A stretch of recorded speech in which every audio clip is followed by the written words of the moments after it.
प्रभु मैं तेरा तेरा तेरा, तू मेरा मेरा मेरा, मैं तेरा तेरा तेरा, तू मेरा मेरा मेरा। जो चीज परिवर्तनशील है, जो चीज बदलती है, वही चीज दुखी करती है। जो कांस्टेंट है, जो नित्य है, जो अविचल है, उसका साथ देने से आप भी अविचल होते हैं। तो संसार, मन, प्रकृति के बने हैं, ठीक है। तो संसार में आई हुई परिस्थितियां भी प्रकृति प्रदत्त है। इन दोनों की सजातीयता है। सजातीय विचार वाले मिल जाते हैं ना, जैसे, ठीक है। आप इतनों में से सबके साथ दोस्ती नहीं कर सकते, पर आपके विचारों से जो मेल खाता हो ना, उससे अट्रैक्शन जल्दी हो जाता है, ठीक है? सही बात है। तो सजातीय विचार वाले दो कहीं पर भी हो, आपस में मिल लेते हैं। तो संसार और मन दोनों की गुणवत्ता, दोनों के गुण और दोनों की प्रकृति एक जैसी है। वो भी विनाशशील है, मन भी विनाशशील है, परिस्थितियां भी विनाशशील है, विचार भी विनाशशील है, ठीक है। परिवर्तित हो रहे, परिवर्तित। पर आपका आत्मा और परमात्मा की जात एक है, सजातीय है। इसीलिए आपको जो हृदय से इच्छा होती है शांति की, हृदय से इच्छा होती है इन सब से उपराम होके कुछ देर शांति प्राप्त करें, ये जो चाहना होती है, ये परमात्मा की इच्छा है, ये आपके आत्मा की इच्छा है। इसकी सजातीयता और परमात्मा की सजातीयता एक है। इसके गुण और उसकी जाति दोनों एक है। संसार की जाति और आपके मन की जाति, संसार की जाति और आपके शरीर की जाति, संसार की जाति और विचारों की जाति एक है। जहाँ मन आया वहाँ सब कुछ आ गया, विचार भी आ गए, वृत्ति भी आ गई, शरीर के रोग शोक सब आ गया। तो संसार की जाति परिवर्तनशील है। क्या संसार में पहले जैसा कुछ था वैसा है अभी? पिछले 10 सालों में देखो लोगों के मन कितने परिवर्तित हैं, कैरेक्टर कितने परिवर्तित है। परिवर्तन है ना, समाज में परिवर्तन है, संस्कारों में परिवर्तन है, रुचियों में परिवर्तन है। पर सतयुग, द्वापर, त्रेता और कलयुग, चारों में शांति की चाहना में परिवर्तन नहीं है। भूख से, भोजन से भूख मिटती है, इसमें परिवर्तन नहीं है। जल से प्यास बुझती है, इसमें भी परिवर्तन नहीं है। और प्रत्येक जीव का परमात्मा के प्रति आकर्षण, इसमें भी परिवर्तन नहीं है, चाहे कोई कितना ही मॉडर्न क्यों ना हो जाए। तभी आजकल देखो सेलिब्रिटीज हर जगह पे आपको, करते तो पहले भी योगा होंगे ही, मुड़ रहे हैं ना, हमारे संस्कृति की ओर मुड़ रहे हैं। कई ऐसी सेलिब्रिटीज हैं जो भले बोलती हैं नहीं बोलती हैं, पर सुबह उठकर 4 बजे योगा करते हैं, मेडिटेशन करते हैं, आसन प्राणायाम करते हैं कि नहीं करते? क्यों? सत्य की पिपासा है, सच वस्तु प्राप्त करने की जिज्ञासा है, शांति की चाहना है। तो शांति अगर मिलती तो क्यों नहीं सुबह गाने लगा देते और ढिंचिक ढिंचिक नाचते? नहीं, उसमें शांति नजर नहीं आई।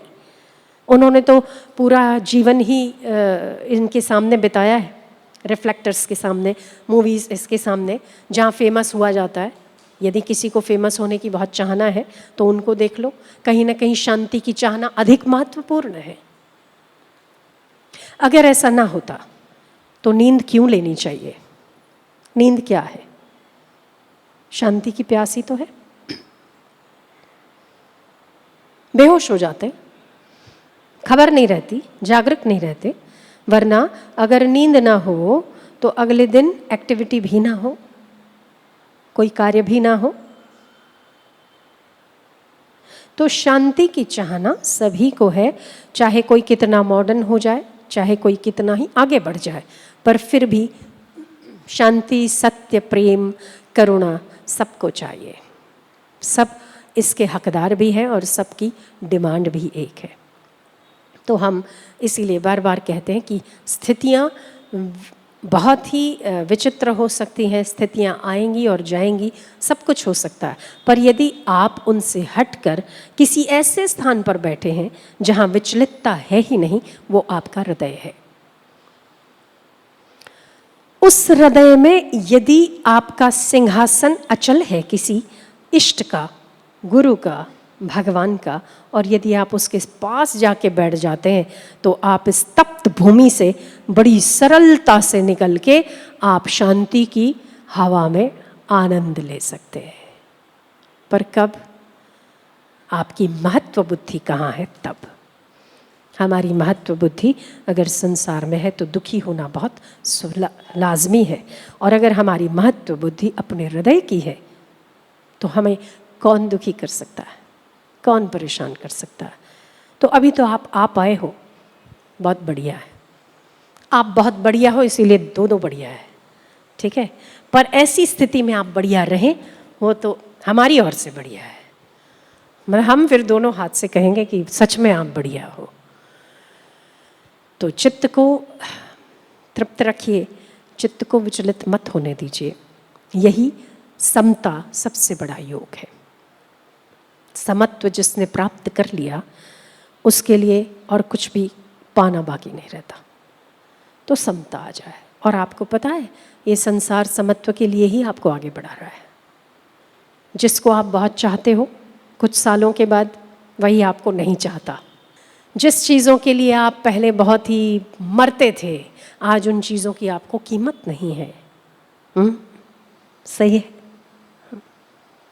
तो ये जो संसार है, संसार के रिश्ते हैं, संसार की स्थितियां हैं, ये आपको चाहोगे या नहीं चाहेंगे, चलाती रहेंगी, आगे बढ़ाती रहेंगी। आप नहीं चाहो तो भी धक्का मार मार के कुछ था ही नहीं और उसके पीछे लगे रहे। ये समझ बड़ी देर से आती है, पर आती ज़रूर है। तो संसार का भला हो, है ना। यही तो खोज बढ़ाती है कि आखिर वो कांस्टेंट क्या चीज़ है जिसको पाने के बाद मन विचलित नहीं होता। यही तो खोज करवाती है। आखिर वो कौन सा रिश्ता है जिससे जुड़ने के बाद धोखा नहीं मिलता। यही खोज है आपकी। और संसार खोज करवाए बिना रहता ही नहीं। बोलो, मेरी बात से सहमत हो तो हाथ ऊपर करिएगा। सभी। तो परिवर्तनशील संसार है। अगर आता है तो सोचिएगा कि ज़रूर ईश्वर ने मुझे याद किया है, ईश्वर ने अपने पास बुलाया है, इसीलिए वहाँ से थोड़ा धोखा मिला है कि मैं हूँ यहाँ पर। मुझे भूल रहा था ना, इसीलिए थोड़ी कोनी मार दी है। तो अगर ऐसा कुछ होता है तो परेशान मत होइए, सोचिए कि ईश्वर आपको बुला रहा है, उसके चित्त में आपकी याद आई है। कहीं आप भूल रहे होंगे उसे, भूलिएगा मत। पर वो भूलने देता भी नहीं है वैसे। अच्छा है, भूलने नहीं देता। बहुत ज़्यादा जितना आसक्ति ज़्यादा है संसार में, उतनी ठोकर ज़्यादा है। जितनी ठोकर ज़्यादा है उतना दुख ज़्यादा है। फिर जब आप सबसे छूटकर अपने भीतर आते हैं तब सही रास्ता मिलता है आपको, तब सत्य के उपासक बनते हैं आप। तो कांस्टेंट के साथ रहिए। चलायमान तो जगत है ही, हर पल हर क्षण इसमें परिवर्तन है, इसमें विनाश है, इसमें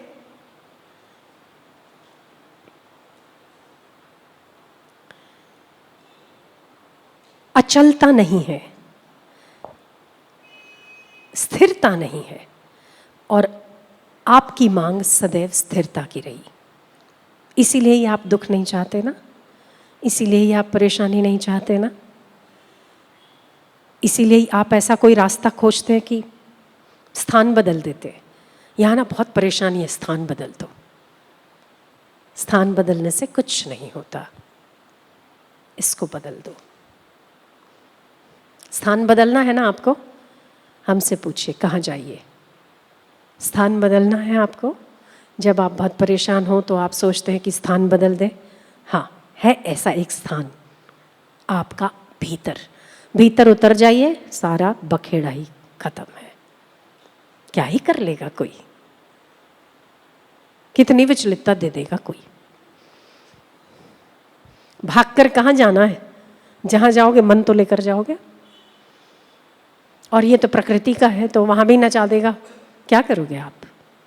इसलिए भीतर उतर जाओ, उससे बेहतर और कोई चीज़ हो नहीं सकती।